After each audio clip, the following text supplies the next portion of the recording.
ഞാൻ ഈ നിൽക്കുന്ന സ്ഥലം രാത്രിയിൽ ഇങ്ങനെയല്ല കേട്ടോ.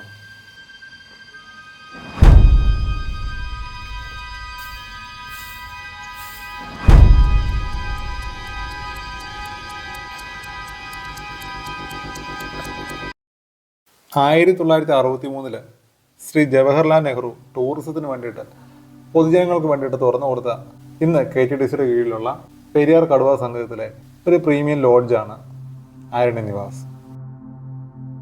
പെരിയാർ സംഗമത്തിനോട് ചേർന്നുള്ള ലേക്ക് റിസോർട്ട് തിരുവിതാംകൂർ രാജാവിൻ്റെ വേനൽക്കാല വസതിയായിരുന്നു.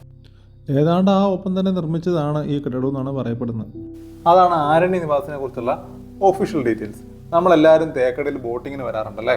തേക്കടിയിൽ ബോട്ടിങ്ങിൻ്റെ ആ ലാൻഡിങ് ചെയ്യുന്ന ആ സ്ഥലത്ത് നിന്ന് നോക്കി മുകളിലോട്ട് നോക്കിയാൽ കാണുന്ന ബിൽഡിംഗ് ആണ് ഈ ആരണ്യ നിവാസ് എന്ന് പറയുന്നത്. ഇതിൻ്റെ അകത്ത് ഇങ്ങനെ ഒരു അട്രാക്ഷൻ ഉള്ള കാര്യം അധികം പേർക്ക് അറിയില്ല എന്ന് തോന്നുന്നു.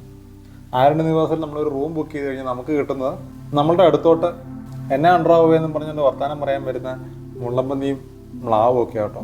പ്രത്യേകം ശ്രദ്ധിക്കുക, ഇവർക്ക് തീറ്റ കൊടുക്കാനും ഇവരെ തൊടാനോ ഒന്നും പാടില്ല. ഒന്നാമത്തെ കാരണം നിയമപ്രകാരം തെറ്റാണ്. രണ്ടാമത്തെ കാരണം ഇവിടെയുള്ള മ്ലാവുകളുടെ ദേഹത്ത് ഒരു പ്രത്യേക തരം ചെള്ളുണ്ട്.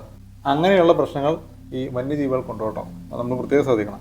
മുള്ളമ്പന്നിയും ഈ കേഴമാനും ഒക്കെ രാത്രി ആയി കഴിഞ്ഞാൽ ഒരു 6-7 മണി മുതൽ ഈ കോമ്പൗണ്ടിൻ്റെ ഉള്ളിലോട്ട് വരും.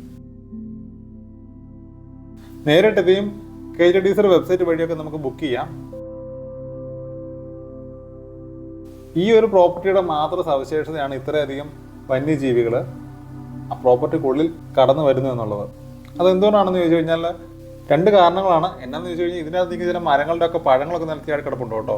അത് ആശാന്മാർ വന്ന് കഴിക്കുന്നുണ്ട്. രണ്ടാമത്തെ ഏറ്റവും വലിയ കാര്യം, ഈ മ്ലാവിനും മാനിനും മുള്ളമ്പന്നിക്കും ഒന്നും കടുവാ സങ്കേതമാണേ, കടുവേനെയോ പുലിനെയൊന്നും പേടിക്കേണ്ട ആവശ്യമില്ല. നമ്മളീ കാണുന്ന ബോട്ടിംഗ് ലാൻഡിങ്ങിൻ്റെ അവിടെ നിന്നാൽ കാണുന്ന കാഴ്ചയാണ് പുഴ കടന്നു പോണ ഒരുപാട് ആനകളും കേഴമാനുകളും ഒക്കെ.